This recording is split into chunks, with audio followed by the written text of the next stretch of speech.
नमस्कार, आप देख रहे हैं एफएम न्यूज और मैं हूं आपके साथ में शोभित पाठक। आज का दिन सभी दलों के लिए बहुत अहम है। गुजरात, हिमाचल, मैनपुरी, रामपुर और खतौली में चुनाव नतीजे तय कर देंगे कि कौन राजनीतिक दल किस पर भारी रहा है, किसको मिला है जनता का साथ और किसको ठुकरा दिया है जनता ने। लेकिन उससे पहले एक बड़ी ब्रेकिंग न्यूज हमारे पास आ रही है। आपको बता दें कि रुझानों में गुजरात में बीजेपी को बहुमत मिलता हुआ दिखाई दे रहा है। इस वक्त की सबसे बड़ी खबर, हिमाचल में भी बीजेपी कांग्रेस के बीच कांटे की टक्कर जारी। आपको बता दें कि गुजरात में बीजेपी को बढ़त मिलता हुआ दिखाई दे रहा है, बढ़त बनाकर चल रही है। हिमाचल में कांग्रेस और बीजेपी में कांटे की टक्कर देखने को मिल रही है। रुझानों में गुजरात में बीजेपी बढ़त बनाकर चल रही है। कांग्रेस जो है दूसरे नंबर की पार्टी साबित हो रही है। आम आदमी पार्टी जो है 5 सीटों के साथ तीसरे पायदान पर चल रही है। रुझान आने शुरू हो गए हैं और बड़ी खबर इस वक्त की यही है कि गुजरात में बीजेपी फिर से बढ़त बनाकर दिखाई दे रही है।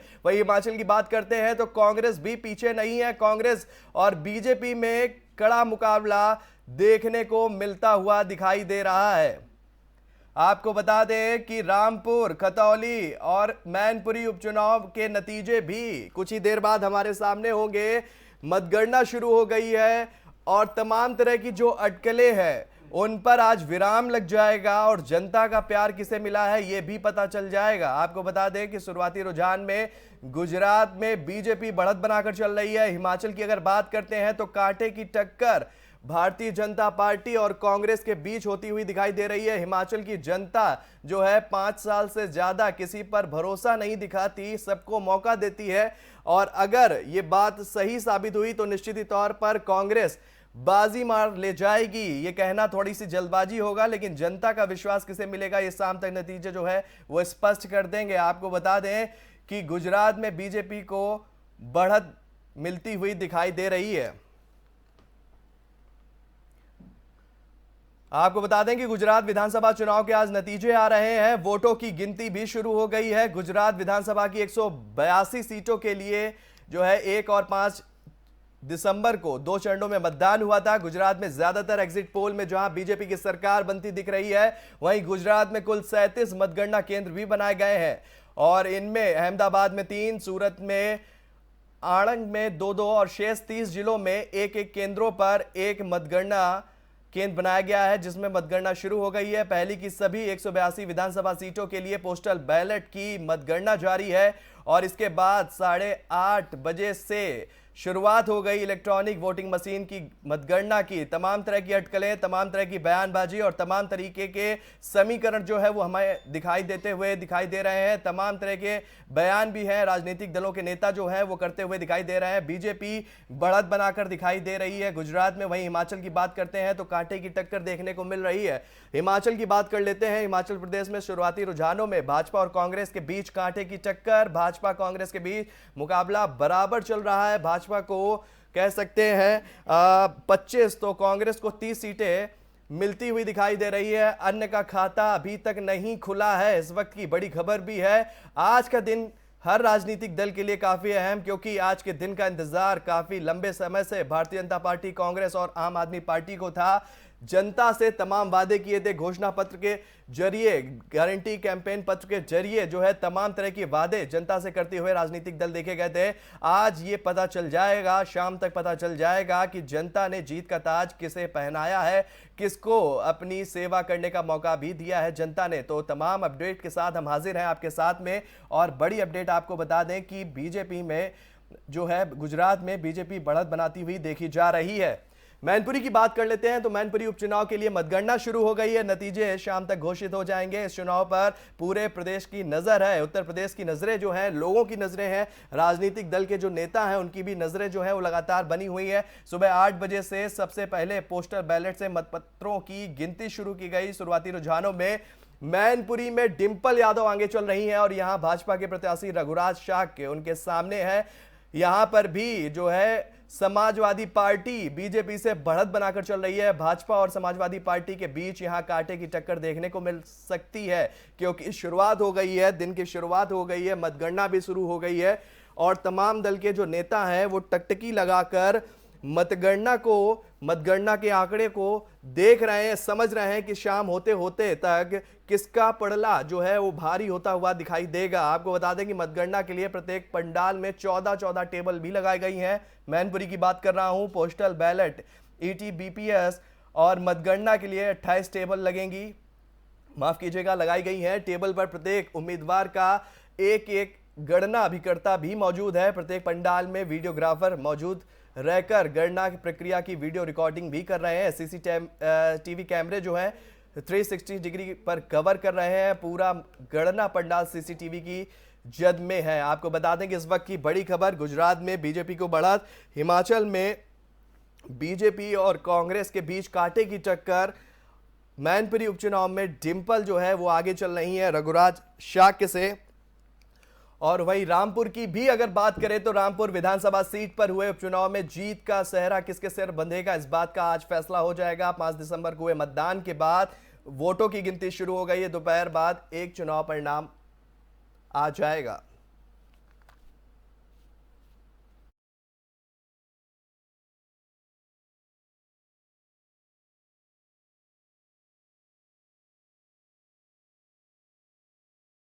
वक्त की बड़ी खबर आपको बता दें कि मैनपुरी से डिंपल यादव आगे हैं और रघुराज शाह के पीछे चल रहे हैं। जसवंत नगर विधानसभा में 1400 वोट से आगे है डिंपल। इस वक्त की बड़ी खबर, मैनपुरी उपचुनाव में डिंपल यादव जो है वो बढ़त बनाकर चल रही है। वहीं भाजपा प्रत्याशी रघुराज शाह के जो है उनसे पीछे चल रहे हैं। यूपी उपचुनाव के लिए रुझानों में कांटे की टक्कर दिखाई दे रही है। मैनपुरी से इस वक्त डिंपल यादव आगे चल रही हैं। तमाम तरह के जो नेता थे वो चुनावी कैंपेन में उतर गए थे मैनपुरी उपचुनाव को लेकर, और सपा के गढ़ में सेंध लगाने की जुगत कर रही थी भारतीय जनता पार्टी, लेकिन रुझान जो है वो आने शुरू हो गए हैं और इसमें बीजेपी के उम्मीदवार रघुराज शाह के जो है वो पीछे चलते हुए दिखाई दे रहे हैं। और निश्चित ही तौर पर जो रुझान है मैनपुरी उपचुनाव के, उस रुझान को देखकर समाजवादी कुनबे में पूरी तरीके से खुशी की लहर दौड़ गई है। और अभी ये शुरुआती रुझान है, दोपहर तक स्पष्ट हो जाएगा कि कौन कितनी बढ़त से आगे चल रहा है। लेकिन उससे पहले ये बड़ी अपडेट हम आपको दे दें कि जसवंत नगर में 1400 वोटों से आगे चल रही है डिंपल यादव। रामपुर विधानसभा उपचुनाव में भी बीजेपी आगे है। रामपुर आजम खां का गढ़ है और यहां पर बीजेपी बढ़त बनाती हुई देखी जा रही है। लगातार यूपी में उपचुनाव के रुझान में कांटे की टक्कर देखने को मिल रही है। रामपुर में आजम के किले को ढाने की कोशिश में है बीजेपी, और बीजेपी यहां पर बढ़त बनाकर देखी जा रही है। आपको बता दें यहां पर आसिम रजा और आकाश सक्सेना के बीच कांटे की टक्कर थी। आसिम रजा जो है वो समाजवादी पार्टी जे और आरएलडी गठबंधन से उम्मीदवार इनको बनाया गया। वहीं आकाश सक्सेना का अगर हम जिक्र कर लेते हैं तो भारतीय जनता पार्टी ने इन पर भरोसा जताया। ये आकाश सक्सेना वही आकाश सक्सेना है जिन्होंने आजम खां के लिए मुश्किलें खड़ी कर दी और एक के बाद एक मजबूत केस के जरिए आजम खां को घेरने की कोशिश की है।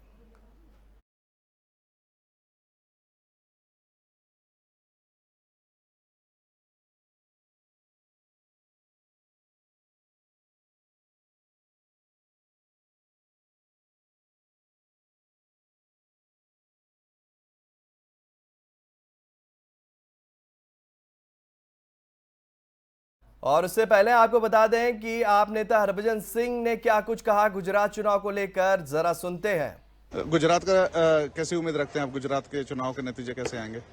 देखिए, जब खिलाड़ी मैदान में उतरता है तो खिलाड़ी हमेशा ये सोच के उतरता है कि अच्छा खेलेंगे, मुकाबला अच्छा होगा वहाँ पे, और जो रिजल्ट आएगा, जो जनता को मंजूर होगा, वो हमें मंजूर है। गुजरात का और वहीं हार्दिक पटेल भी पीछे नहीं है। पाटीदार आंदोलन से निकले हार्दिक पटेल ने क्या कुछ कहा चुनाव को लेकर, जरा सुनते हैं।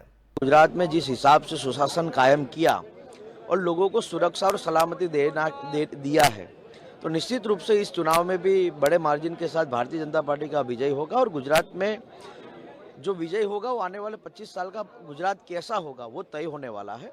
विरमगांव से भी हमारी जीत होगी और निश्चित रूप से इस चुनाव ने लोकतंत्र के जो मायने थे उसको मजबूत करने का काम किया। हाल ही बात करें एग्जिट पोल की, हमने जिस तरह से एग्जिट पोल देखा है, बीजेपी यहाँ पे 7वीं बार रिकॉर्ड बनाते हुए, उसको क्या कुछ कहना चाहिए? ये जो सरकार बन रही है वो गुजरात के लोगों के सपनों के साथ गुजरात की सरकार ने जो काम किया है उसके आधार पे बन रही है। पिछले 20 सालों से एक भी दंगा फसाद नहीं हुआ। पिछले 20 सालों से गुजरात के भीतर किसी भी प्रकार के आतंकवादी हमले नहीं हुए। तो लोग भी ये समझते हैं कि चलो जो भरोसा हमने भारतीय जनता पार्टी पे किया है वो पूरा खरा उतरा है। और इसी कारण जब लोग वोट करने जाते हैं तो कमल के निशान पर बटन इसलिए दबाते हैं क्योंकि उनको लगता है कि हमारे आने वाला फ्यूचर बिल्कुल सुरक्षित भारतीय जनता पार्टी के शासन में रहेगा। नरेंद्र भाई मोदी और भारतीय जनता पार्टी ने उस हिसाब से यहाँ सुशासन कायम किया है जिसके कारण लोगों में भरोसा और मजबूत हुआ है।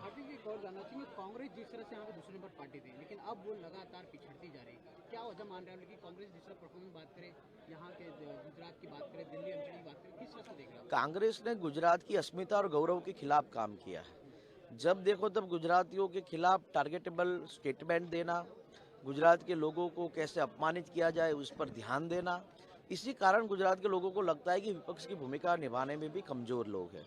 इसी कारण हम सब जानते हैं कि कांग्रेस से लोग दूर जा रहे हैं, कांग्रेस को लोग छोड़ रहे हैं। तो इसी कारण मेरा ये मानना है कि कांग्रेस पिछड़ती जा रही है। राहुल गांधी जिस तरह से लगातार भारत जोड़ो यात्रा कर रहे हैं और जिस तरह से एमसीडी का चुनाव का रिजल्ट आ रहा है, कहीं ना कहीं वो उनका सफल नहीं नजर आ रहा है या उनका जिन नेताओं के पास विजन नहीं होता वो कभी सफल भी नहीं हो सकते और देश को आगे भी नहीं ले जा सकते। हाँ, गुजरात में दो और नई पार्टियां हैं, आपने आम आदमी पार्टी की बात करो, एमआईएम, ये दोनों पार्टियां कहीं ना कहीं बीजेपी को नुकसान करें या किसी को नुकसान करें? जिस तरह से हर किसी को चुनाव लड़ने का अधिकार है, लेकिन जिन पार्टियों ने गुजरात की धार्मिक भावनाओं को आहत करने का काम किया हो वो पार्टी कभी सफल या नहीं हो सकती। आम आदमी पार्टी की बात करें, जिस तरह से यहाँ के उत्साधन, यहाँ के मुख्यमंत्री के दावेदार हैं, वो लगातार कह रहे हैं एग्जिट पोल गलत बताए जा रहे हैं, हमारी सरकार बनेगी, हालांकि अभी नए नया पार्टी लगे, उनके बयान को आप किस तरह से देखते हैं? जब परिणाम आएगा तो सब कुछ तय हो जाएगा। जब परिणाम आएगा तो दूध का दूध और पानी का पानी हो जाएगा। कितनी उम्मीदें कर रहे हैं आप यहाँ से? आज गुजरात में कितनी सीट आएगी बीजेपी की? 135 से 45 सरकार एक बार फिर बनती नजर आ रही है? सरकार तो बनने वाली, आपको कोई शक है? किस तरह का जल्लोष रहेगा अगर सरकार बनती तो? देखिए मैंने तो व्यक्तिगत रूप से ये कहा है कि हम सरगस नहीं निकालेंगे क्योंकि सरगस के बहाने हम लोगों को रोड पे परेशान नहीं करना चाहते। तो मेरा व्यक्तिगत तो मेरा ये फैसला है। 8 बजे के बाद काउंटिंग शुरू होगा, कहीं ना कहीं उम्मीदें है कि जल्द से जल्द काउंटिंग शुरू हो और जिस तरह से आंकड़े सामने आए। बिल्कुल जल्द आ जाएगा, उसमें कौन रोकने वाला।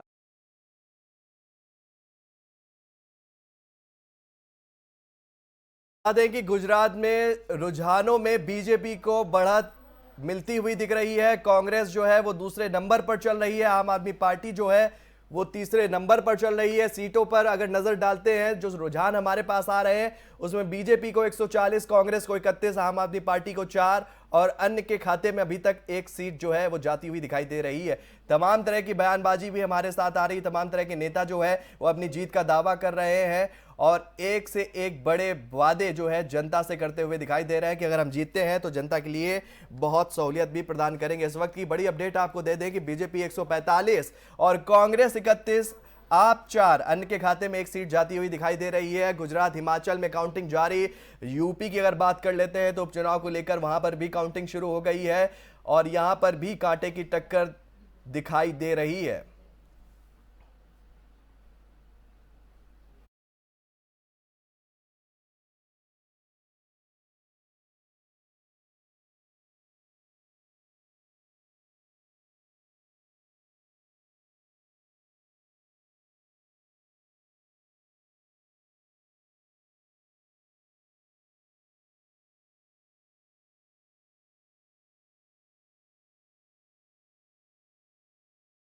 इसी खबर पर हमारे साथ वरिष्ठ पत्रकार प्रभात त्रिपाठी जी जुड़ गए हैं। प्रभात जी, आपका बहुत बहुत स्वागत है हमारे चैनल में। जो वर्तमान स्थिति, नमस्कार जी, वर्तमान जो नजारा, जो आंकड़ों का खेल हमारे सामने दिखाई दे रहा है, क्या कुछ कहेंगे गुजरात को लेकर?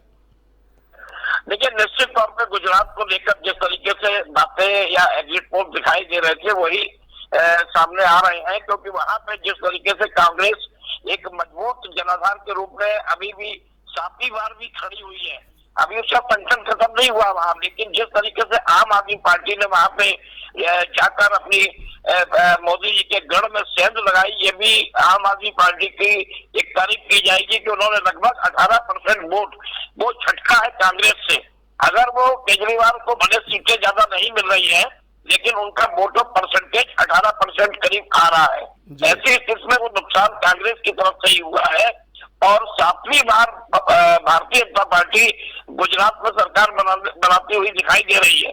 ये एक बहुत बड़ी उपलब्धि है इसे हम कहेंगे मोदी जी का करिश्माई चेहरा, क्योंकि मोदी जी की का जो गढ़ है वहां पे लोग मोदी जी को बड़ा पसंद करते हैं। और जब मोदी जी ने कई वहां दौरे किए, लोगों से कनेक्टिविटी अपनी स्थापित की, लगातार वो जाते आते रहे, और जो गुजरात का मॉडल जो काम हुआ वो सारी स्थितियों को लेके वहां पे गुजरात में कांग्रेस जो है वो बहुत पीछे हो गई है। और ऐसी स्थिति में 130 सीटें लगभग भारतीय जनता पार्टी की झोली में जाती हुई दिखाई दे रही है, जिसे हम कहेंगे मोदी का करिश्मा।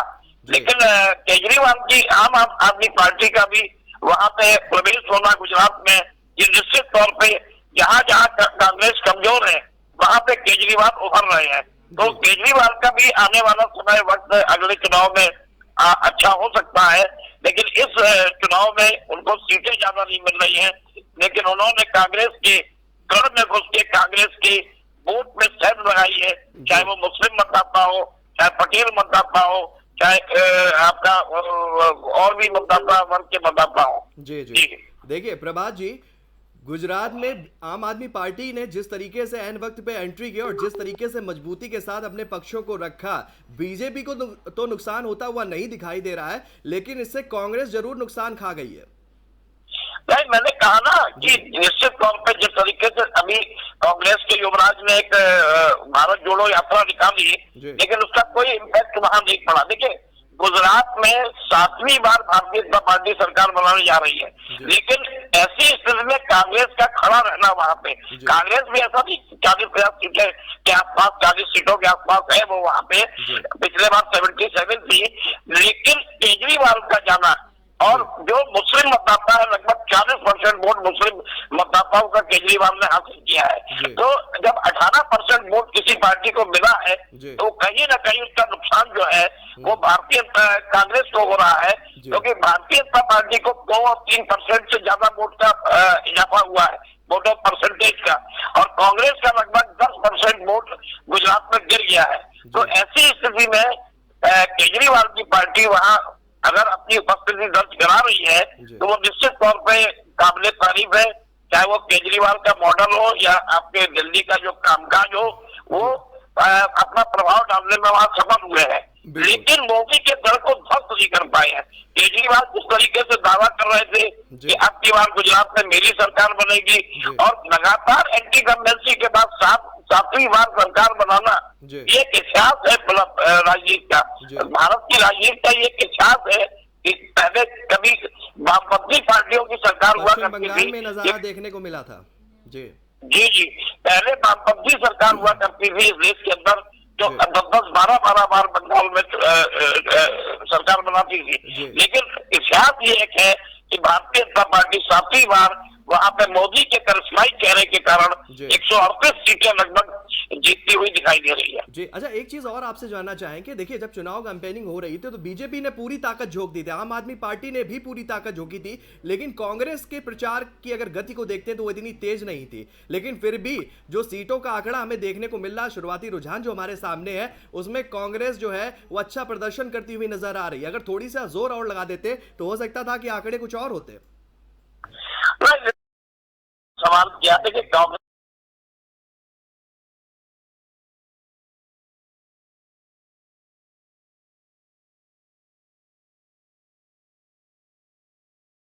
उनके मसूदन मिस्त्री से उन्होंने 100 मुख वाला रावण की बात कह दी, कोई नीच कह रहा है, तो ये लोग यही एक बयानबाजी करते हैं वहां पे। जबकि गुजरात में कांग्रेस का संगठन बहुत मजबूत है, पटेल समुदाय से लेकर सारे जितने भी वहाँ बीजेपी के गढ़ है वहां पे कांग्रेस अपनी स्थिति को मजबूत किए हुए है, लेकिन सीटों में वो तब्दील नहीं हो पाती है। लगभग 35-36% अगर किसी को वोट मिल रहा है, और निश्चित तौर पे तो कांग्रेस को एक सीटों के मामले में आगे बढ़ना चाहिए था, लेकिन नहीं बढ़ पाई, क्योंकि केजरीवाल ने लगभग काफी डेट उनके ऊपर लगाया है। तो ऐसी स्थिति में जो मोदी का करिश्माई चेहरा, देखिए गुजरात में आज भी लोग मोदी को नहीं छोड़ना चाहते हैं।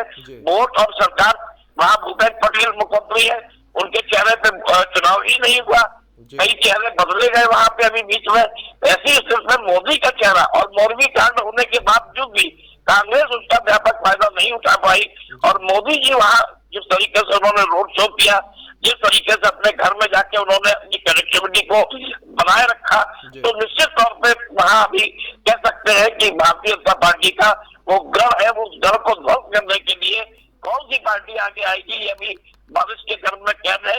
लेकिन अभी आज का दिन भारतीय जनता पार्टी का दिन है गुजरात के लिए। बिल्कुल प्रभात जी हमारे साथ लाइन पर बने रहिए और इस वक्त की एक बड़ी खबर हमारे पास आ रही है, इसके बाद चर्चा आपसे करेंगे। इस वक्त की बड़ी खबर यह है कि हिमाचल में बीजेपी आगे निकलती हुई नजर आ रही है कांग्रेस से और बढ़त बनाती हुई दिखाई दे रही है। अभी कुछ देर पहले कांग्रेस आगे चल रही थी, बीजेपी कांग्रेस में कांटे की टक्कर दिखाई दे रही है। इस वक्त की बड़ी खबर, हिमाचल में बीजेपी आगे निकल रही है, कांग्रेस जो है वो दूसरे नंबर पर पहुंच गई है। 37 सीटों पर बीजेपी आगे चल रही है, हिमाचल में 30 सीटों पर कांग्रेस आगे चल रही है। कांग्रेस जो है वो बीजेपी से पिछड़ती हुई नजर आ रही है। जो आंकड़े हैं वो लगातार बदल रहे हैं और हिमाचल में जो धड़कने हैं नेताओं की, लोगों की, वो बढ़ती हुई दिखाई दे रही हैं। इस वक्त आपको बता दें कि टीवी स्क्रीन पर आप देख रहे हैं इस वक्त की बड़ी खबर, बीजेपी कांग्रेस के बीच कांटे की टक्कर और बीजेपी 37 सीटों पर आगे चलती हुई दिखाई दे रही है। इस वक्त की बड़ी खबर, कांग्रेस जो है वो 30 सीटों पर चल रही है और बीजेपी जो है वो 37 सीटों पर आगे चल रही है। आपको बता दें कि हिमाचल में कांटे की टक्कर दिखाई दे रही है बीजेपी और कांग्रेस की। लगातार जो है कभी बीजेपी आगे हो रही, कभी कांग्रेस आगे हो रही है। नेताओं की धड़कनें भी लगातार बढ़ती हुई दिखाई दे रही है इस ब्रेकिंग न्यूज के साथ में, क्योंकि बीजेपी कांग्रेस के बीच कांटे की टक्कर इस वक्त दिखाई दे रही है। आपको बता दें कि इस वक्त की बड़ी खबर, हिमाचल में 30 सीटों पर कांग्रेस आगे, बीजेपी 37 सीटों पर बढ़त बनाकर कांग्रेस से आगे चलती हुई दिखाई दे रही है।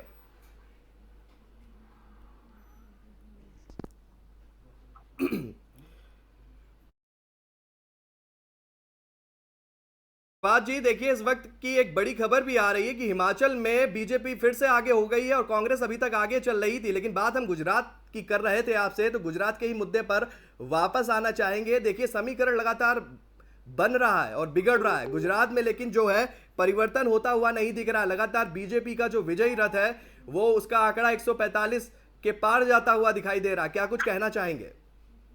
नहीं, देखिए निश्चित तौर पर जिस तरीके से वहाँ का जो सजनो राजनीतिक जो स्थिति है, वहाँ पे गुजरात मॉडल पे जब मोदी जी वहाँ मुख्यमंत्री थे उन्होंने काम किया और जिस तरीके से गुजरात का एक काम हो रहा है, देखिए वहाँ मुख्यमंत्री कोई भी रहे लेकिन कमान उसकी मोदी जी के पास ही रहती है।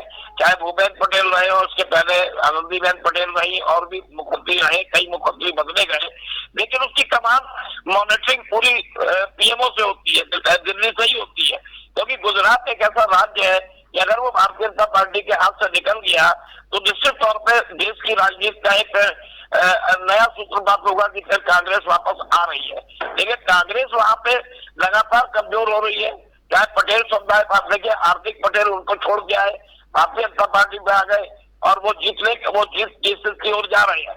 वहीं अल्पेश ठाकुर भी अपनी सीट बचाने में कामयाब हो रहे हैं। और सबसे बड़ी चीज वहाँ बीजेपी के जो दिग्गज है प्रत्याशी है वो सब जीत रहे हैं। कोई ऐसा नहीं है कि आ रहे हैं। एंटी कंपेंसी के बाद होता है कि मंत्रिमंडल के बहुत से सदस्य चुनाव हार जाते हैं, तो ऐसी स्थिति में उस पार्टी का ग्राफ नीचे आ जाता है। लेकिन अभी तक जो खबरें मिल रही हैं उसमें सारे दिग्गज हार रहे हैं। और मोरबी से जो व्यक्ति पानी में कूद कर जिसने जान बचाई थी उसको भारतीय जनता पार्टी ने टिकट दिया है और वो भी जो है अपनी सीट से आगे चल रहे हैं। देखिए जबकि मोरबी घटना हुई थी उसके बाद भी वहां से सीट बीजेपी की आनी चाहिए थी, लेकिन वो भी बीजेपी की सीट जीत रही है। तो कहीं ना कहीं मोदी का जो करिश्मा है, लेकिन मैं मान के चलता हूँ देश की राजनीति में सारे जो मुख्यमंत्री प्रत्याशी है उनका करिश्मा तो मुझे नहीं दिखाई देता है। एकमात्र नेता है बीजेपी में जिसका नाम नरेंद्र मोदी है, उसका करिश्मा पूरे देश के अंदर चल रहा है, राज्यों के अंदर चल रहा है। ये एक बहुत बड़ा भारतीय जनता पार्टी के लिए प्लस पॉइंट है। देखिए करिश्मा चल रहा है, पूरे देश में चल रहा है, लेकिन कल एमसीडी चुनाव में करिश्मा नहीं चला। इसको भी हमें नहीं भूलना चाहिए क्योंकि ये करिश्मा कहीं ना कहीं दिल्ली में नहीं चल पा रहा है, गुजरात में जरूर चल रहा है क्योंकि गुजरात बीजेपी का गढ़ है। कांग्रेस को जो है बहुमत में बढ़त दिखाई दे रही, 27 सीट हो गई हैं, 25 से 2 सीटें और जो है उसकी झोली में जाती हुई दिखाई दे रही हैं। प्रभात जी देखिए आपसे ही जानना चाहेंगे, बीजेपी ने बहुत एक्सपेरिमेंट किए गुजरात में, और वो एक्सपेरिमेंट जो है उनके सफल भी साबित हुए। ये बड़ा एक्सपेरिमेंट किया था, कुछ ऐसे चेहरों को टिकट दी थी जो बिल्कुल धरातल से जुड़े हुए हैं, जो बिल्कुल जमीन से जुड़े हुए हैं, और वही चेहरे जो है वो बड़े नेताओं को टक्कर देते हुए आगे निकलते हुए देखे जा रहे हैं। इस समीकरण को लेकर क्या कहेंगे? नहीं, निश्चित तौर पर देखिए, भारतीय जनता पार्टी हमेशा चुनाव मोड में रहती है। या भी आप देखिएगा, ये चुनाव खत्म हो जाएंगे, उसके बाद अगले चुनाव की भाजपा तैयारी करेगी और एक्सरसाइज होती रहती है। उन्होंने जो वहां टिकट बदलाव किए, वो निश्चित तौर पर देखिए, जो टिकट उन्होंने काटे थे वो प्रत्याशी हार की कगार पे थे। उनका स्थानीय लेवल पे उनका जो है उनकी स्थिति अच्छी नहीं थी। तो जो नए टिकट दिए वहां पे गुजरात में प्रधानमंत्री नरेंद्र मोदी और अमित शाह की टीम ने, वो निश्चित तौर पे उससे भारतीय जनता पार्टी को लाभ हो रहा है। क्योंकि वहां पे जिस तरीके से अगर वो टिकट नहीं बदलते तो आज जो 135 सीटों में भारतीय जनता पार्टी दिखाई दे रही है, वो 80 पे भी आ सकती थी। तो ये स्थिति का बदलाव जो हुआ है वो निश्चित तौर पे भाजपा के रणनीतिकार और खास तौर से, क्योंकि पूरा जो है मॉनिटरिंग प्रधानमंत्री नरेंद्र मोदी, मैंने कहा कि उनके द्वारा होती है, और वो उनकी जो कनेक्टिविटी है वहां के जनता के बीच। और देखिए, सारे जब शीर्ष नेता अगर आपका मजबूत होगा तो नीचे अगर कुछ खामियां भी रह गई हैं तो खामियां ढक जाती हैं। सबसे बड़ा वोटर का विश्वास, जब सबसे बड़ा वोटर का एक जो विश्वास है अपने नेता के ऊपर, वो अभी भी गुजरात में कायम है। और कांग्रेस के किसी लीडर का, बड़े लीडर का वहां न जाना, कांग्रेस का संगठन जरूर वहां पे मौजूद है, लेकिन कांग्रेस पूरी तरीके से भारतीय जनता पार्टी को वहां एक्सपोज नहीं कर पाई। और 6 बार की एंटी कमेंसी होने के बावजूद भी अगर भारतीय जनता पार्टी अपना सर्वश्रेष्ठ प्रदर्शन गुजरात में कर रही है, तो ये कहीं ना कहीं उस करिश्माई चेहरे को इसका पूरा क्रेडिट जाएगा। और जो आपने एमसीडी चुनाव की बात की, 15 साल की एंटी कमेंसी के बाद केजरीवाल को लोग 180, 190, 200 दिखा रहे थे, कहीं कोई क्लीन स्वीप नहीं हुआ। सेंचुरी बीजेपी ने भी मारी। तो 25-30 सीटों से अगर वो दिल्ली में रह गए हैं, तो कहीं ना कहीं देखिए, केजरीवाल का जो मॉडल है वो कहीं ना कहीं पीछे होता हुआ करप्शन के मामले में जा रहा है। अगर आज करप्शन के मामले में केजरीवाल नहीं गिरे होते तो गुजरात में अच्छा प्रदर्शन कर रहे होते। लेकिन मैं कहूंगा कि गुजरात में उनका प्रवेश हुआ है, 10-11 सीटें वो जीतने की स्थिति में आ रहे हैं। राष्ट्रीय पार्टी के रूप में वो अपने आप को स्थापित कर रहे हैं, जो भारतीय जनता पार्टी के लिए चिंता का विषय है। और कांग्रेस का खत्म होना, आप पार्टी का आगे बढ़ना, ये भी एक देश की राजनीति में एक नया बदलाव हो रहा है। क्योंकि कांग्रेस मजबूत नहीं हो पा रही है, चाहे आपने राष्ट्रीय अध्यक्ष का चेहरा बदल दिया हो, कोई नया राष्ट्रीय अध्यक्ष आ गया हो, लेकिन अपने ही सेल्फ गोल से कांग्रेस जो है अपनी बुरी स्थिति, बुरे दौर से गुजर रही है। जी देखिए प्रभात जी, आप वरिष्ठ पत्रकार हैं, आपने काफ़ी चुनाव को बहुत करीब से भी कवर किया है, आपको राजनीति की बहुत गहरे से समझ है। तो ये सवाल मैं आपसे ही पूछना चाहता हूं, देखिए आम आदमी पार्टी ने जिस तरीके से गुजरात में एंट्री की थी, तो निश्चित ही भारतीय जनता पार्टी के नेताओं के दिल की धड़कनें ज़रूर बढ़ गई थी। देखिए एक के बाद एक बड़े जमीन से जुड़े हुए, चाहे वो पाटीदार समाज के मुद्दे हों, चाहे वो मालधारी समाज के मुद्दे हों, चाहे पुलिस की कर्मियों के मुद्दे हों, वो मुद्दों को उन्होंने प्रकाश में उठाया था और उसको लेकर ताबड़तोड़ वार किए थे भारतीय जनता पार्टी की राजनीति शैली के बारे में। और उससे जिस तरीके से उसके बाद प्रधानमंत्री नरेंद्र मोदी ने जो है गुजरात चुनाव की बागडोर अपनी हाथ में ले ली, वो निश्चित ही तौर पर देखा जा रहा था कि भारतीय जनता पार्टी सकते में आ गई थी। कहीं ऐसा ना हो कि गुजरात की जनता का मन बदल जाए और दिल्ली मॉडल को वो अपना लें। नहीं देखिए, निश्चित तौर पर जब केजरीवाल वहां गए, उन्होंने काफी, देखिए पंजाब में जब आप पार्टी की सरकार बनी और वहां से कांग्रेस का सफाया हुआ, तो ऐसी स्थिति में ये माना जा रहा था कि अगर गुजरात में ये एंट्री करते हैं तो कहीं ना कहीं बीजेपी के एंटी कमेंसी के कारण उनके ऊपर डेंट लगेगा। लेकिन वो बीजेपी की उस रणनीति को नहीं पकड़ पाए जो बीजेपी जिस रणनीति के साथ चुनाव लड़ी, और वहां पे जिस तरीके से उन्होंने साइलेंट तरीके से काम किया। देखिए पूरा बीजेपी का लाव लश्कर वहां लगा हुआ था और साइलेंट तरीके से वहां काम हुआ।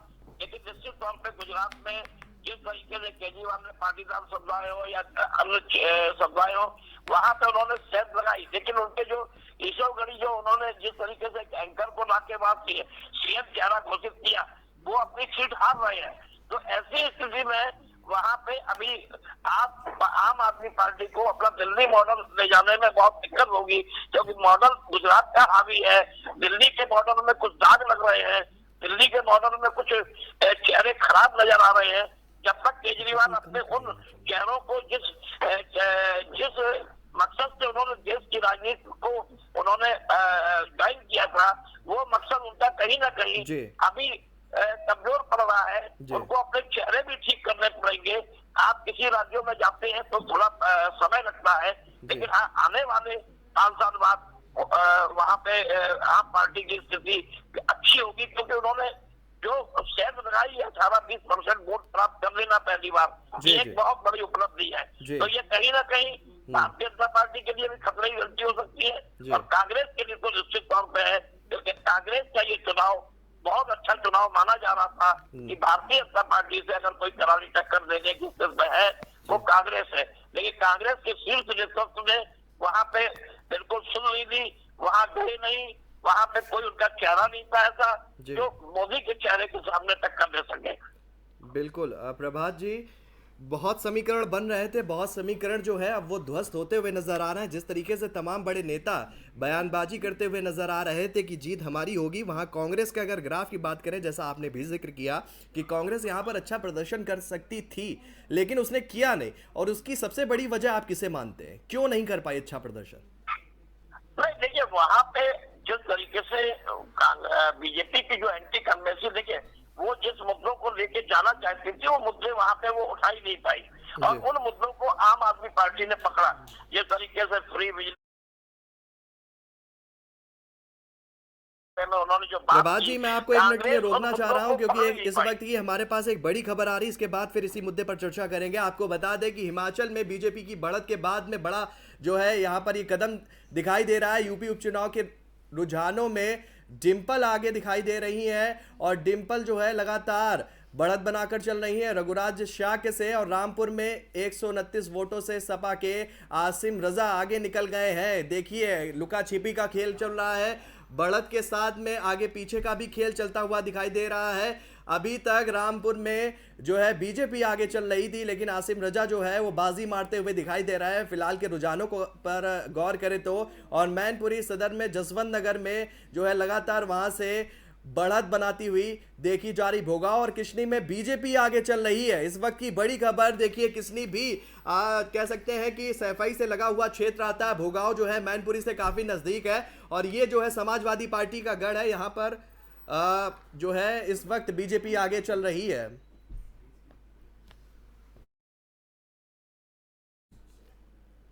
और इस वक्त की एक और बड़ी खबर आ रही है कि हिमाचल को लेकर बीजेपी में बड़ी हलचल, क्योंकि बीजेपी बढ़त बना रही है। कांग्रेस से बीजेपी महासचिव विनोद तावड़े शिमला पहुंच गए हैं बीजेपी की बढ़त के साथ में। और इस वक्त की बीजेपी की तरफ से बड़ी खबर, हिमाचल में बीजेपी की बढ़त के साथ में महासचिव शिमला पहुंच गए हैं और उम्मीद जताई जा रही है कि बड़े नेताओं के साथ में जल्द ही बैठक करेंगे। आपको बता दें कि हिमाचल को लेकर इस वक्त बीजेपी में बड़ी हलचल, क्योंकि लगातार आगे पीछे का खेल जारी है और एक के बाद एक समीकरण बनते हुए दिखाई दे रहे हैं। कांग्रेस अभी तक आगे चल रही थी, लेकिन कांग्रेस से बाजी मारते हुए बीजेपी ने ओवरटेक किया है कांग्रेस को और कांग्रेस आगे पहुंच गई है। लगातार ये बड़ी अपडेट है। महासचिव जो है विनोद तावड़े वो पहुंच गए हैं शिमला और उम्मीद जताई जा रही है कि बड़े नेताओं को लेकर जल्द ही मीटिंग कर सकते हैं। शिमला पहुंच चुके हैं और अन्य नेताओं को जुड़ने की बात भी कही जा रही है। तो इस वक्त की बड़ी अपडेट आपको हम दे दें, हिमाचल में बीजेपी कांग्रेस के बीच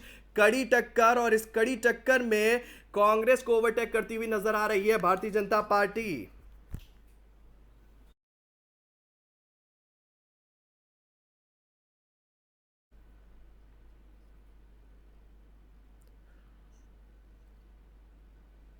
और एक और बड़ी खबर हमें मिल रही है, वो ये है कि गुजरात की सभी सीटों पर रुझान आए सामने और रुझानों में बीजेपी 150 के पार जा रही है।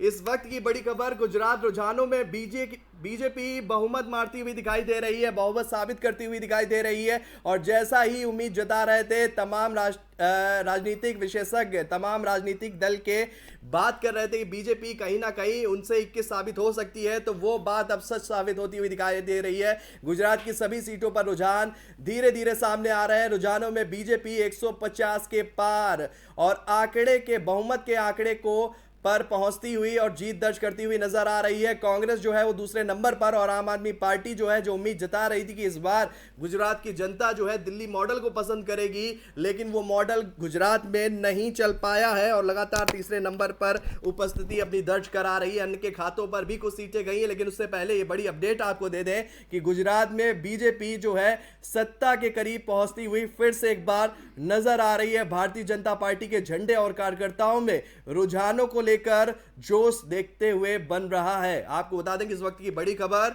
गुजरात में 150 सीटों के रुझान जो है वो साफ होते हुए नजर आ रहे हैं और भारतीय जनता पार्टी निश्चित ही तौर पर सत्ता के करीब धीरे धीरे पहुंचती हुई चली जा रही है। जी देखिए, हम बात कर रहे थे और जो आप कह रहे थे वो बात बिल्कुल सटीक पैमाने पर खरी उतरती हुई नजर आ रही है और बीजेपी जो है वो सत्ता के पास पहुंचती हुई दिखाई दे रही है। क्या कुछ कहना चाहेंगे आप? देखिए, मैंने आपसे जो कहा कि बीजेपी का वहाँ जो मैनेजमेंट था वो निश्चित तौर पर बहुत मजबूत था और उसकी कमान प्रधानमंत्री मोदी जी स्वयं संभाल रहे थे और ये उनका सबसे बड़ा चुनाव और सबसे ऐतिहासिक चुनाव है 150 सीटों तक पहुंचना, क्योंकि 182 में अगर 150 सीटें भारतीय जनता पार्टी 6 साल की एंटी कन्वेंसी के बाद भी अगर हासिल कर रही है तो उसका कहीं ना कहीं से वहाँ के डेवलपमेंट पे, वहाँ के काम पे, वहाँ के मॉडल पे वो काम आया और कांग्रेस में जिस रणनीति के तहत वहाँ चुनाव लड़ना वो रणनीति नहीं लड़ पाई और वहाँ केजरीवाल ने वहाँ पे घुस के कांग्रेस के वोट बैंक में, चाहे वो माइनॉरिटी का वोट बैंक हो, चाहे वो पटेल समुदाय का हो, चाहे पाटीदार का समुदाय हो, थोड़ा थोड़ा हर वर्ग से उसको सपोर्ट केजरीवाल को मिला है। तो भले उनकी सीटें ज्यादा ना आए लेकिन उन्होंने वोट ऑफ परसेंटेज में डेंट लगाया है। और हम हिमाचल की जब बात कर रहे थे तो हिमाचल में भी आप समझिए बहुत नेक टू नेक फाइट चल रही है, क्योंकि वहां पे जिस तरीके से प्रियंका गांधी वहां गई और कांग्रेस के लिए उन्होंने कैंपेन किया, तो वहां पे एक परंपरा है कि एक बार कांग्रेस की सरकार रहती है, एक बार भाजपा की, लेकिन उस परंपरा को रिवाज तोड़ों की जो संज्ञा दी थी भारतीय जनता पार्टी के बड़े शीर्ष नेताओं ने कि अब की बार रिवाज बदलेगा, तो मुझे ऐसा ही लग रहा है कि वहां रिवाज बदल रहा है। अभी ये चलेगा 1 घंटे तक ऊपर नीचे का खेल और कांग्रेस भी कम नहीं है वहां पे, कहीं ऐसा ना हो कि जो एक वो निर्दलीय आए उनके ऊपर डिपेंड रहे कि सरकार किसकी बनेगी, लेकिन वहां पे कांग्रेस का एक मजबूत स्थिति है। वहां प्रियंका ने वहां कैंपेन किया और जिस तरीके से वहां पे कांग्रेस खड़ी है इस समय, नेक टू नेक फाइट कर रही है, सरकार भी बनाने की स्थिति में आ सकती है, तो ये चौंकाने वाले परिणाम होंगे। वहां पे जेपी नड्डा की, अनुराग ठाकुर की, कई बड़े नेता भारतीय जनता पार्टी की प्रतिष्ठा दांव पे लगी है। अगर वहां सरकार कांग्रेस की आ जाती है तो ये बहुत बड़ा सवालिया निशान जेपी नड्डा पे भी लगेगा, अनुराग ठाकुर पे भी लगेगा और कई नेताओं पे लगेगा। बिल्कुल प्रभात जी, हमसे जुड़ने के लिए आपका बहुत बहुत धन्यवाद। अन्य मुद्दों पर भी हम आपसे जुड़ना चाहेंगे और आपकी राय जो है वो हम जरूर जानना चाहेंगे। जी, तो प्रभात त्रिपाठी जी हमारे साथ जुड़े हुए थे, वरिष्ठ पत्रकार हैं, राजनीतिक को काफ़ी करीब से भी जानते हैं और काफ़ी राजनीतिक चुनाव को भी उन्होंने कवर किया हुआ है। जो इनके आंकड़े हैं, जो इनके पैमाने हैं, वो हर बार बहुत सटीक बैठते हुए नज़र आते हैं। तो कह सकते हैं इस वक्त की बड़ी खबर ये आ रही है कि गुजरात में बीजेपी बढ़त बनाती हुई देखी जा रही है।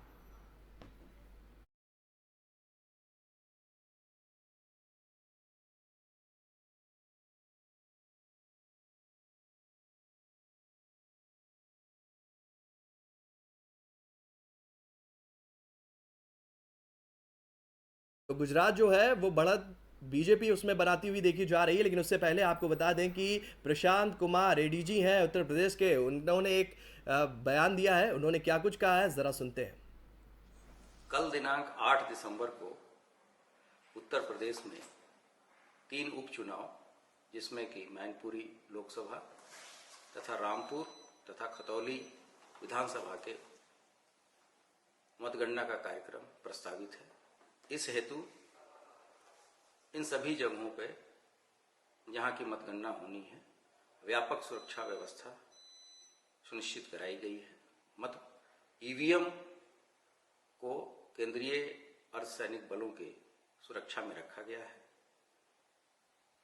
कल वहां समय से पहले ही त्रिस्तरीय चेकिंग की व्यवस्था रहेगी ताकि कोई भी अवांछनीय तत्व मतगणना स्थल पर न जाने पाए। इसके साथ ही साथ कोई भी व्यक्ति कोई आग्नेयास्त्र या अस्त्र शस्त्र लेके न पहुंचने पाए। इसके अतिरिक्त बैरियर्स लगा के प्रॉपर चेकिंग कराई जाएगी। सभी वरिष्ठ अधिकारी मौके पर मौजूद रहेंगे। वहां के मजिस्ट्रेट जो कि सक्षम अधिकारी के होंगे, समय समय पर मतगणना का अपडेट उनके द्वारा जारी किया जाएगा। मतगणना पंडाल के अंदर भी जो माननीय निर्वाचन आयोग के निर्देश हैं उसको सख्ती से अनुपालन कराए जाने के निर्देश दिए गए हैं।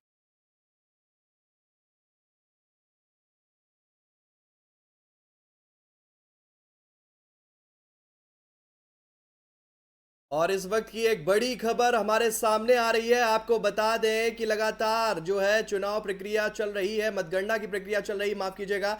वीरम गांव में से हार्दिक पटेल जो है 2000 वोटों से आगे और मैनपुरी से डिंपल यादव 10,000 वोटों से आगे। इस वक्त की बड़ी खबर आपको बता दें कि डिंपल यादव बड़ी बढ़त के साथ बढ़ती हुई चली जा रही है। आपको बता दें वीरम गांव से हार्दिक पटेल 2000 वोटों से आगे निकलते हुए नजर आ रहे हैं। मैनपुरी में सपा का जादू चलता हुआ फिर से एक बार दिखाई दे रहा है।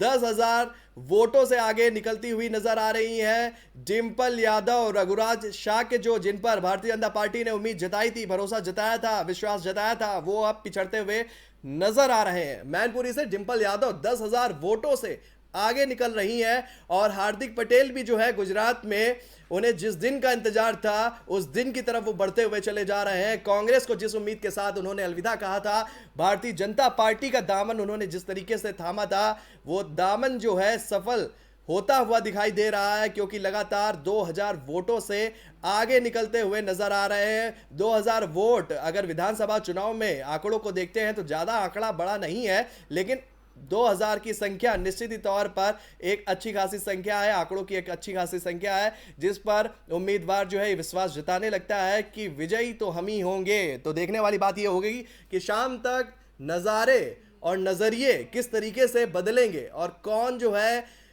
बाजी मारेगा। तो इस वक्त की बड़ी खबर आपको बता दें कि मैनपुरी से डिंपल यादव जो है वो 10,000 वोटों से एक बड़े अंतर के साथ में आगे बढ़ती हुई चलती चली जा रही है। देखने वाली बात होगी कि अंतर कितना बढ़ेगा, क्योंकि डिंपल यादव को लेकर तमाम तरह के जो दल माफ कीजिएगा समाजवादी पार्टी के बड़े नेता उन्होंने काफी विश्वास जता दिया था और वो विश्वास जो है वो सफल मैनपुरी में होता हुआ देखा जा रहा है। आपको बता दें वीरम गांव से हार्दिक पटेल 2000 वोटों से आगे हैं।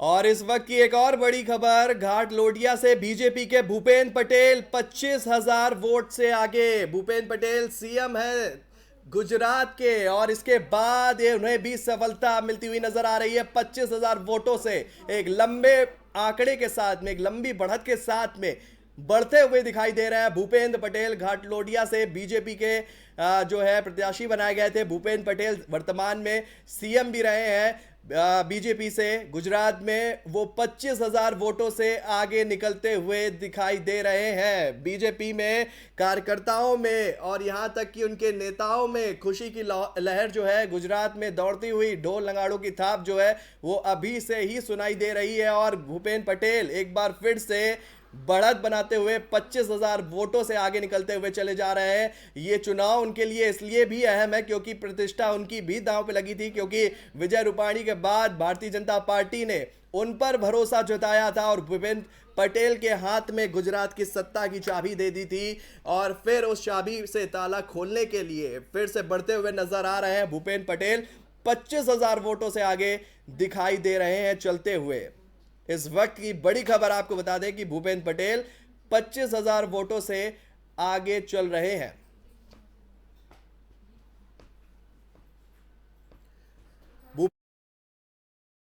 भारतीय जनता पार्टी ने क्योंकि विजय रूपाणी के बाद में विश्वास के जरिए परखना चाह रहे थे कि जो विधानसभा चुनाव हो रहा है इसमें निश्चित ही तौर पर आगे बढ़ेंगे और निश्चित ही तौर पर गुजरात में भारतीय जनता पार्टी का परचम फिर से लहराएगा और उस पर बात जो है ये सटीक साबित होती चली जा रही है। 25,000 वोटों से आगे बढ़ते हुए नजर आ रहे हैं भूपेंद्र पटेल।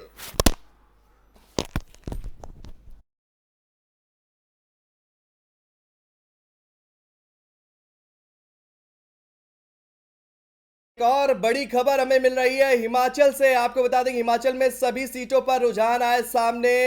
बीजेपी को बढ़त, बीजेपी कांग्रेस की नेक टू नेक फाइट, कांटे की टक्कर बिल्कुल किनारे पर जाती हुई दिखाई दे रही है। त्रिशंकु विधानसभा के आसार जो है हिमाचल में बनते हुए नजर आ रहा है। बीजेपी 33 तो कांग्रेस 32 पर पहुंच गई है। इस वक्त की बड़ी खबर आपको बता दें कि हिमाचल में त्रिशंकु सरकार बनने के संकेत जो है वो मिलते हुए नजर आ रहे हैं। हिमाचल में कांटे की टक्कर, हिमाचल में सभी सीटों पर रुझान जो है वो सामने आ गए। हिमाचल में बीजेपी कांग्रेस की नेक टू नेक फाइट होती हुई नजर आ रही है। कोई किसी से कम नजर नहीं आ रहा हिमाचल में, और जो परिणाम है वो बहुत ज्यादा रोचक होने वाला है हिमाचल को लेकर, क्योंकि बीजेपी 33 और कांग्रेस पहुंच गई है 32 सीटों पर। इस वक्त की बड़ी खबर, हिमाचल चुनाव में कांटे की टक्कर, हम रहेंगे तुमसे आगे, ये होड़ मची हुई है हिमाचल में। हिमाचल में सभी सीटों पर रुझान आए सामने। हिमाचल में बीजेपी कांग्रेस की neck to neck fight. BJP जो है हिमाचल में त्रिशंकु सरकार विधानसभा के आसार जो है बनते हुए नजर आ रहा है। बीजेपी 33 तो कांग्रेस 32 सीटों पर जाती हुई दिखाई दे रही है। कौन मारेगा बाजी जो है हिमाचल में, बड़ा समीकरण फिर से एक बार नजर आता हुआ दिखाई दे रहा है। आपको बता दें इस वक्त की बड़ी खबर जो है हमारे सामने है, और आपको बता दें कि तमाम तरह की अटकलों के बीच हिमाचल का जो मुकाबला है वो पूरी तरीके से रोचक होता चला जा रहा है। जो तमाम दल के नेता हैं वो टकटकी लगाकर देख रहे हैं कि हिमाचल में होगा तो होगा क्या। ये सवाल जो है उनके नजर में है, उनके दिमाग में है। बीजेपी 33 तो कांग्रेस 32 सीटों पर निर्दलीय प्रत्याशियों पर नजर जो है लग चुकी है।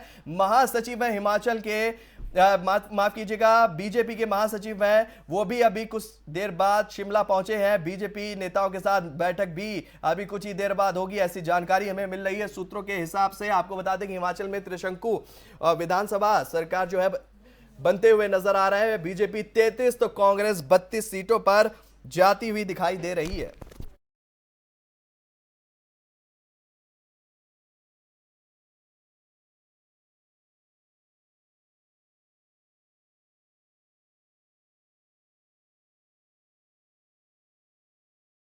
और इसी खबर पर हमारे साथ बीजेपी के नेता राजेश झा जी जुड़ चुके हैं। राजेश जी, आपका बहुत बहुत स्वागत है हमारे चैनल में।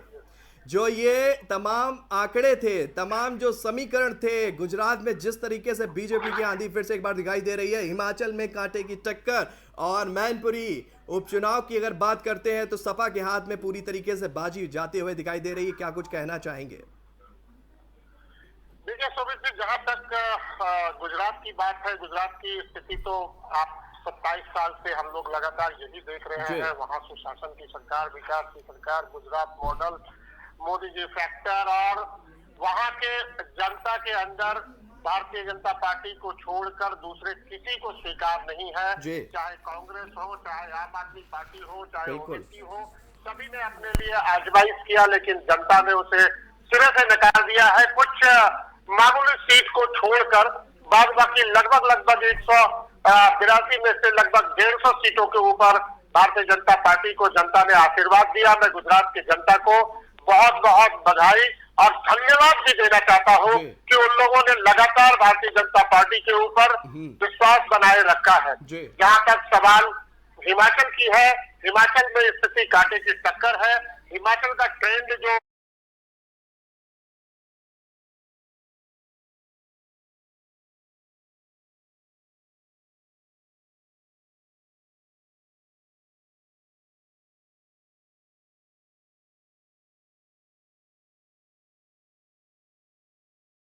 2 से 3 घंटे में आपको पता भी चलेगा कि भारतीय जनता पार्टी ने उस ट्रेंड को तोड़कर फिर से एक सरकार को स्थापित किया।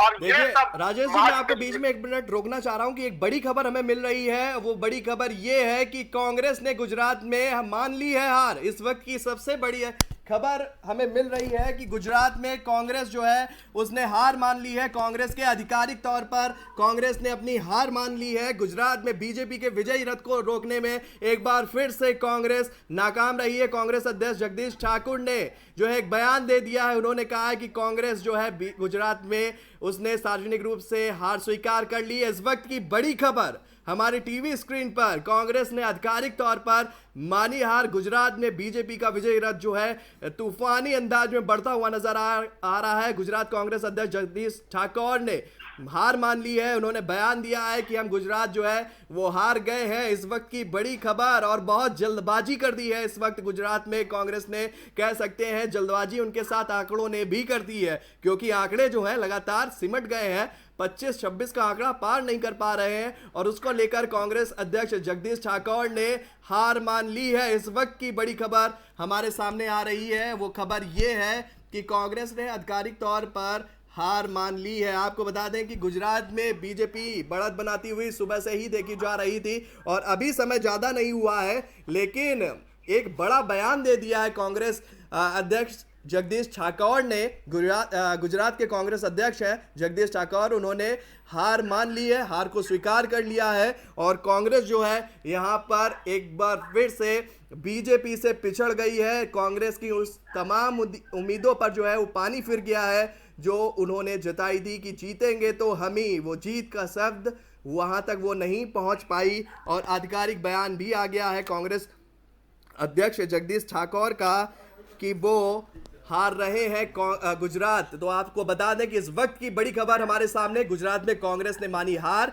कांग्रेस ने आधिकारिक तौर पर हार स्वीकार कर ली है। कांग्रेस के प्रदेश अध्यक्ष ने हार को स्वीकार कर लिया है। जगदीश ठाकुर है प्रदेश अध्यक्ष कांग्रेस के, उन्होंने हार को स्वीकार कर लिया है।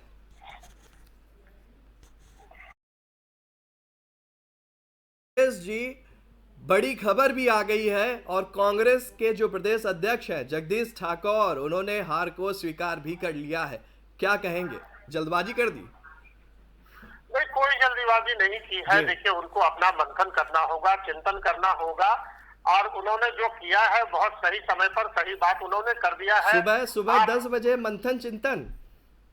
सर, मैं बोल रहा हूँ कि उनको स्थिति है, सारे एग्जिट पोल में भी यही दिखा रहे थे, और आज जब बॉक्स खुला है तो आज की स्थिति 150 पे दिख रही है।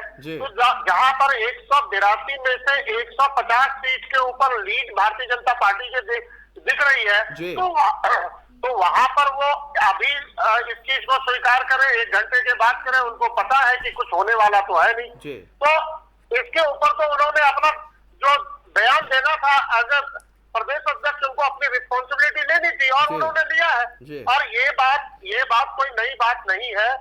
आज जिस तरह का चुनाव गुजरात में लड़ा गया, गुजरात में जिस तरह से आम आदमी पार्टी की एंट्री हुई, और वोट शेयरिंग में भी वो एक अच्छा प्रतिशत लेके आ रहे हैं, तो आम आदमी पार्टी तो वोट काटने का काम कांग्रेस की काटती है। बीजेपी तो कि केडर वोट तो इधर उधर होना है नहीं, तो उनको ये पता है कि इसके ऊपर में आज आप देख लीजिए कि 20 सीट पे कांग्रेस आगे है और 10 सीट पे आम आदमी पार्टी आगे है। तो कहीं ना कहीं जो स्टैंड लगा है वो कांग्रेस के ऊपर लगा है। जब भी ट्रायंगुलर फाइट होगा, ट्रायंगुलर फाइट में यदि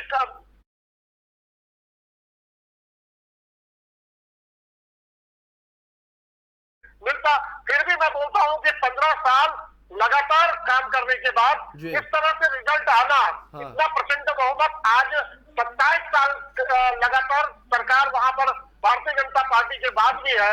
एंटी इनकम्बेंसी की बात नहीं होती है, 100% प्रो इनकम्बेंसी की बात हो रही है। और भारतीय जनता पार्टी को जो नियत है, जो कार्य पद्धति है, जो लोगों के प्रति प्यार है और आशीर्वाद है, वो जनता ने दिखाया। मैं आपके चैनल FM न्यूज के माध्यम से गुजरात के और देश की जनता को बधाई और धन्यवाद देना चाहता हूं कि आपने विश्वास पार्टी के ऊपर बनाए रखा। बिल्कुल राजेश झा जी, विश्वास जरूर दिख रहा है, चमक भी रहा है, विश्वास जो है वो चमक भी रहा है। आम आदमी पार्टी का आप जिक्र कर रहे थे, आम आदमी पार्टी को लेकर एक सवाल मेरे जहन में आ रहा, मैं आपसे ही इसका उत्तर लूंगा, क्योंकि आम आदमी पार्टी का कोई भी प्रवक्ता अभी तक नहीं जुड़ पाया हमारे साथ में, उनसे भी जुड़ने की कोशिश जो है वो लगातार जारी है। तो इसलिए इस सवाल का जवाब आपसे ही लेना चाहूंगा। देखिए, आम आदमी पार्टी ने जिस तरीके से एंट्री की, एन वक्त पे एंट्री की, हिमाचल से पूरा ध्यान हटा लिया और पूरी ताकत झोंक दी गुजरात में, और गुजरात में उम्मीद जताई कि बीजेपी के 27 साल के लंबे कार्यकाल को ध्वस्त कर देंगे और जीत हासिल कर लेंगे। लेकिन ये उम्मीद जो है वो कांग्रेस के लिए फांसी बनकर काम कर गई। जो है पूरी तरीके से इस अगर उम्मीद का अगर नुकसान हुआ है वो बीजेपी को तो फिलहाल आंकड़ों में दिखाई देता हुआ नहीं दिखाई दे रहा है। ये नुकसान जो है वो कांग्रेस की झोली में चला गया है और कांग्रेस ने सार्वजनिक रूप से हार स्वीकार कर ली है। आपको लगता है कि पूरा जो समीकरण है वो पूरा आम आदमी पार्टी का ध्वस्त हो गया, बिगड़ गया, और जो उम्मीदें जता रही थी आम आदमी पार्टी वो पूरी तरीके से बिखरती हुई नजर आ रही है? देखिए शोभित जी, क्या है कि आम आदमी पार्टी दिल्ली में सरकार बनाई है जी, और पंजाब में भी सरकार में है जी, लेकिन एक पार्टी की जो विश्वसनीयता होती है, जो क्रेडिबिलिटी है, जी, ये पता तब चलता है जब आप कहीं पर 10 साल, 15 साल, 20 साल से सरकार चला रहे हैं। जी। आज भारतीय जनता पार्टी ने गुजरात के अंदर और देश के अंदर इस चीज को साबित किया है कि हम 27 साल से काम करने के बाद भी जनता के 182 सीट में से 185 सीट लेके हम आ रहे हैं। जी। तो ये दिखाता है कि ऐसी पार्टी जो 27 साल से सत्ता में है और आज भी वो जनता के नंबर 1 चॉइस है। जहां तक केजरीवाल की पार्टी की सवाल है, आपने जो प्रश्न पूछा है बहुत अच्छा पूछा है। केजरीवाल जी की राजनीति जो है वो कोई मिशन और विजन की राजनीति नहीं कर रहे हैं। वो फ्री मुफ्त रेवड़ी बांटने वाला जो एक आई वॉश की उनकी पॉलिसीज है उसके ऊपर वो चुनाव लेके लड़ते हैं और उसके ऊपर काम कर रही है। आने वाला समय में पता चलेगा जब दिल्ली में विधानसभा चुनाव होगा, आने वाला समय में पता चलेगा जब पंजाब में चुनाव होगा। जहां तक सवाल गुजरात में है, गुजरात में उस क्षेत्र में उन्होंने सीट में लीड लिया है जहां पर कांग्रेस की सीट पहले से जीती हुई थी, वहां पर कांग्रेस को चेंज करके लिया। जहां सवाल हिमाचल प्रदेश का है, हिमाचल के प्रदेश के लोगों ने पंजाब के पड़ोसी राज्य है हिमाचल प्रदेश, बिल्कुल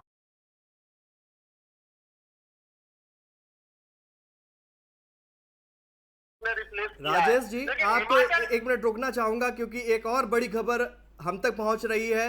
बताना चाहूंगा इस वक्त की बड़ी खबर आ रही है कि चुनाव को लेकर तमाम तरह की बयानबाजियों के बीच हिमाचल कांग्रेस में कांटे की टक्कर फिर से दिखती हुई नजर आ रही है। बीजेपी कांग्रेस में बीजेपी से आगे निकल गई है कांग्रेस। एक बार फिर से बीजेपी को ओवरटेक कर गई है कांग्रेस, 33 सीटों पर आगे। हिमाचल का चुनाव इतना रोचक होता जा रहा है कि जो नेता है उनकी दिल की धड़कनें लगातार बढ़ रही होंगी। बीजेपी को 32 सीटों पर बढ़त मिल रही है और जो है कांग्रेस 33 सीटों पर बढ़त बनाती हुई दिखाई दे रही है। इस वक्त की बड़ी खबर हिमाचल चुनाव से जुड़ी हुई ये खबर, बीजेपी को एक सीट से पछाड़ती हुई कांग्रेस आगे निकल गई है। हिमाचल में ऊना के सभी 5 सीटों पर कांग्रेस आगे चल रही है। कांग्रेस नेता जिग्नेश मेवानी भी पीछे चल रहे हैं। गुजरात में, माफ कीजिएगा, जिग्नेश मेवानी बडगांव से पीछे चल रहे हैं। बड़े नेता के तौर पर शख्सियत है इनकी, बड़े नेता के तौर पर ये अपना रुख रखते हैं, लेकिन इस वक्त ये पीछे चल रहे हैं। बात करें हिमाचल में तो हिमाचल में ऊना की सभी सीटों पर कांग्रेस आगे चल रही है। कांग्रेस ने एक बार बीजेपी को फिर से पछाड़ दिया है। 33 सीटों पर कांग्रेस बढ़त बनाती हुई देखी जा रही है। गुजरात की बात करते हैं तो बड़े नेताओं के तौर पर जिग्नेश मेवानी वो भी पीछे जाते हुए दिखाई दे रहे हैं। एक और बड़ी खबर हमारे पास उत्तर प्रदेश से आ रही है। आपको बता दें कि मैनपुरी में डिंपल यादव 15,000 वोटों से आगे निकलती हुई देखी जा रही है। रामपुर उपचुनाव की बात करते हैं तो बीजेपी सपा से पीछे हो गई, अभी आगे थी फिर पीछे हो गई है। यहां पर जो है आंकड़ों में उतार चढ़ाव जारी है और निश्चित तौर पर हर एक जगह कांटे की टक्कर। गुजरात को छोड़कर उपचुनाव की बात करते हैं, हिमाचल की बात करते हैं तो कांटे की टक्कर और सभी राजनीतिक दल के बड़े बड़े नेता, जो राजनीतिक विशेषज्ञ हैं, जो राजनीतिक पंडित हैं, वो तमाम तरह की अटकलें लगाते हुए देखे जा रहे हैं। ये चुनाव जो है बहुत ज्यादा दिलचस्प होता हुआ देखा जा रहा था और वही नतीजे भी बयां कर रहे हैं, क्योंकि तमाम तरह की अटकलें लग रही थी और वो अटकलों पर पूर्ण विराम नहीं, जबकि सस्पेंस बनता हुआ दिखाई दे रहा है। फिलहाल 10 बजे का समय हो गया सुबह का और सुबह ही कांटे की टक्कर जो है वो देखती हुई बनती हुई नजर आ रही है। 12 बजे तक के बाद की स्थिति स्पष्ट हो जाएगी, लेकिन उससे पहले आपको बता दें कि 15,000 वोटों से डिंपल यादव बीजेपी के उम्मीदवार रघुराज साख से आगे चलती हुई दिखाई दे रही है। आपको बता दें कि इस वक्त की बड़ी खबर, हिमाचल में बीजेपी से आगे निकल गई है कांग्रेस। हिमाचल में क्या होगा ये तो नहीं पता, लेकिन होने वाला कुछ जरूर बड़ा है, ये आपको मैं बता दूं इस वक्त। लेकिन आपको उससे पहले उत्तर प्रदेश का हाल जानना होगा, क्योंकि मैनपुरी में डिंपल यादव 15,000 की तूफानी आंकड़ों के साथ में आगे बढ़ती हुई नजर आ रही है।